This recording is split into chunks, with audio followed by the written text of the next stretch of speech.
Monte must be sanctioned. Yesterday, as me and some of my peers, from my systematic sexism in the patriarchal constructions of Spoon's 109 class, were glancing over a world map, we identified a very racist word. At first, we were frozen in disbelief, but eventually decided to conduct some research on what this word was, until eventually we discovered that it is a country.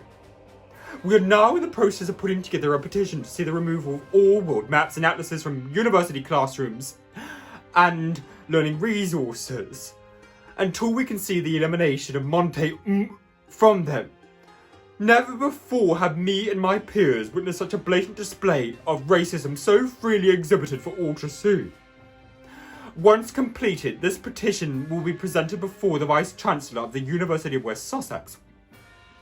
We are also in talks with the course Covenant for Politics and International Relations at the university to obtain advice on whether or not the European Union can on legal grounds sanction Monte and whether we can prohibit trade and bilateral relations with them until there is a formal name change that can make us as learners feel safe and included in our classroom environments. Pippa Wallop-Trod, one of my closest peers, had to excuse herself from class yesterday and say she's been experiencing minor ringing in her ears and possible heart palpitations ever since being exposed to the atlas in question. Everybody should feel safe and included on campus.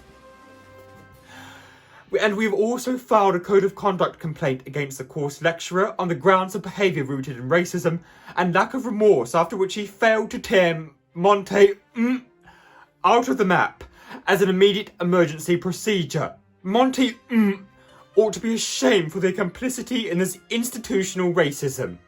Monte has found a match in me, I tell you.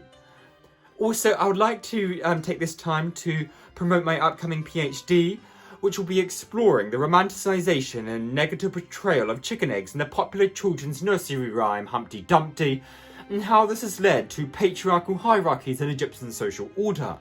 I know it seems as though I'm using this as a publicity stunt to promote my research, but I can assure you I only have the purest of altruistic intentions. Also, I'm hoping to release a book copy of my research, my PhD, once completed, and it will hopefully be available through university bookstores and databases. I will look into that and try and get that sussed. Anywho, I've got to go call Pippa now and see how she's doing. She's going to hold the phone to her chest and see if I can identify an irregular heartbeat, and we will decide from there whether or not she needs medical attention.